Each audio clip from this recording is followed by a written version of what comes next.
Tsukimichi Moonlit Fantasy, a newer isekai obsession of mine. Everyone knows how big I am on isekai. This series has gotten me to fall in love, bro. I'm going to go ahead and get this out of the way. I know it has gotten more traction as of late, but it should be talked about with the best of the best when it comes to isekai. I'm talking Overlord, I'm talking Slime, I'm talking Eminence in Shadow. So, let's talk about it.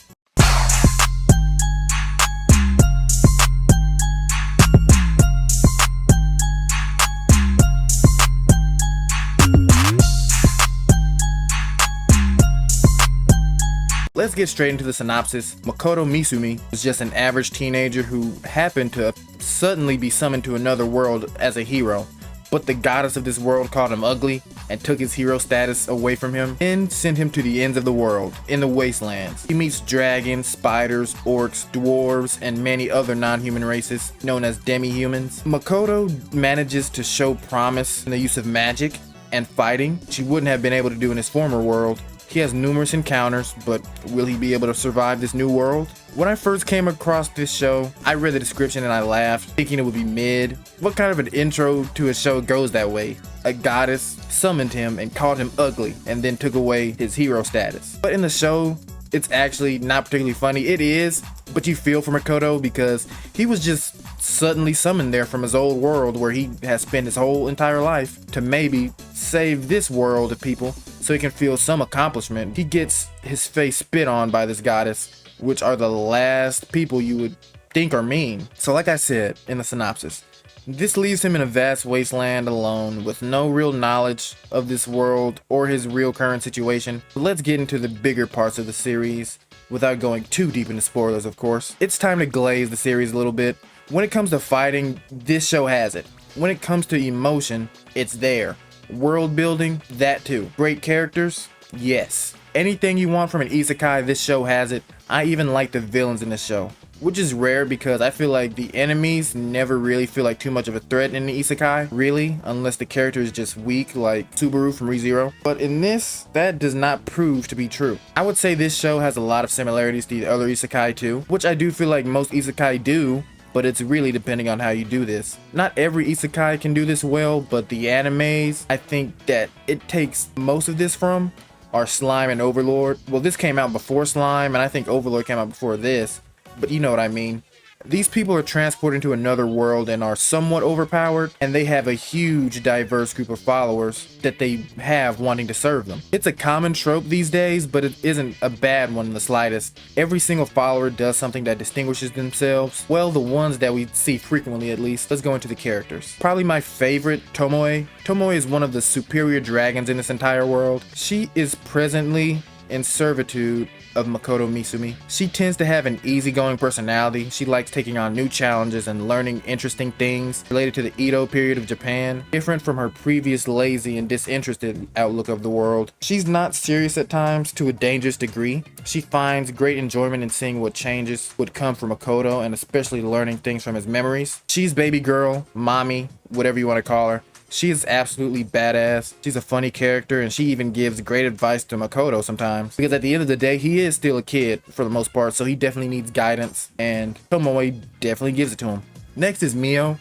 She was previously referred to as the Black Spider of Calamity. She is presently in servitude of Makoto as well. She can be single-minded and straightforward in her loyalty to Makoto to the point that it reaches a dangerous level. She has no qualms about destroying anyone who intends to harm Makoto, and that is absolutely true. Tomoe may not be 100% merciless, but Mio is. If someone just stepped on Makoto's shoes by mistake, she would behead them without a second thought about it. This goes without question, but she is also pretty strong. I'm pretty sure she and Tomoe are the same strength. I also think her personality clashes well with Tomoe, and it's good for the series. Lastly, of the three main followers is Shiki, formerly called Larva. He is a lich and presently in servitude of Makoto as well. His origins and original name are unknown. What is easily ascertained is that he was a brilliant researcher in magic knowledge.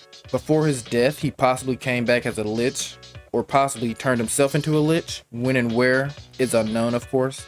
All that is known is that he's been a lich for a very long time and with quite the reputation. Many throughout the land know of his name, and he was pretty damn bad before meeting Makoto and the gang. I love this entire cast so much. Lastly, the main character, Makoto. Originally meant to be the only person sent to this other world as per the contract between his parents and the goddess, but because of her own preferences and beauty standards, she abandons and throws Makoto to the edge of the world and to the wasteland, while secretly kidnapping 2 other people from Earth and sending them to her world as heroes also. Tsukiyomi, the moon god of Earth, who worked as the middleman for the completion of the contract, helped Makoto and provided him with his blessing and told him to be free and live as he wants to. Now that I've finished the anime season 1 and season 2, he is one of my favorite protagonists, bro. I'm sorry. He is so cool to me. His fighting style, for one. He can use magic, of course, but he was in the archery club in school and he was pretty darn good at it. It's a skill that he really had before coming to this world. He is very accurate with this, while also adding abilities like fire or water onto it. And although he did get a blessing from the moon god and has abilities, he still works diligently and even studies on ways to improve all of his abilities, which I really like, as compared to other isekai where the MCs typically just straight up know how to do this or just are usually strong. With him, it's different. Also, he may be the nicest guy you will ever meet, literally nice to everyone, but even the nicest people have their breaking points.